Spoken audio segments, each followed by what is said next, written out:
Le centre de recherche de Thales, c'est un centre corporate, donc il travaille dans tous les domaines transverses pour le groupe et développe des technologies que nous transférons ensuite vers les entités business. Airbus est présent à Paris-Saclay sur le site d'Elancourt. Notre activité principale, c'est la défense et le spatial. Nous sommes le seul centre corporate autour de recherche sur tout ce qui est composants électroniques, tout ce qui est optique, tout ce qui est chimie, matériaux. Nous avons également de nombreuses collaborations de recherche qui valent pour l'ensemble du groupe, pour les activités hélicoptères, mais également pour les activités avions qui sont très importantes.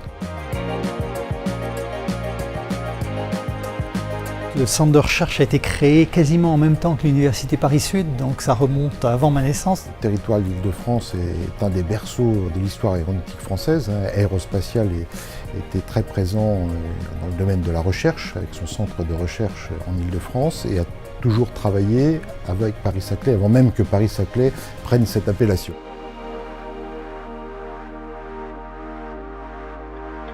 Paris-Saclay, c'est, on dit 25-30% de la recherche française. Et pour une industrie de haute technologie comme Airbus, c'est forcément très important. Nous avons certaines technologies qui ont mis plus de 15 ans entre le premier petit démonstrateur au fond du labo et le produit industriel vendu. Ça nécessite des investissements sur le très long terme, des partenariats de longue durée. Donc le fait d'être à un endroit où se passe énormément de choses, ça permet de stabiliser les collaborations et de les inscrire dans le temps.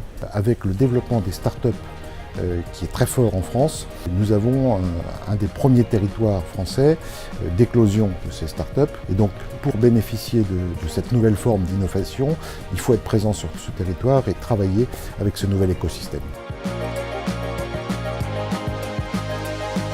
Airbus Développement accompagne le développement des startups. Sur le territoire de l'Île-de-France, c'est entre 30 et 40 par an. Pratiquement un tiers de ces startups sont issus de Paris-Saclay. L'exemple typique, c'est le GIE 3.5 Lab qui nous permet de développer des composants sur des technologies qu'on appelle 3.5, c'est-à-dire non silicium, pour faire des détecteurs infrarouges, pour faire des lasers, pour faire des amplificateurs de puissance. Pour des raisons de souveraineté, c'est des composants dont on a vraiment besoin de maîtriser en Europe la fabrication. Et j'avoue que certains chercheurs m'ont marqué. Je pense à Guillaume Maurice de Paul Sabatier qui nous a parlé de l'exploration de Mars. Je pense à Cédric Villani qui nous a parlé de mathématiques il y a quelques années.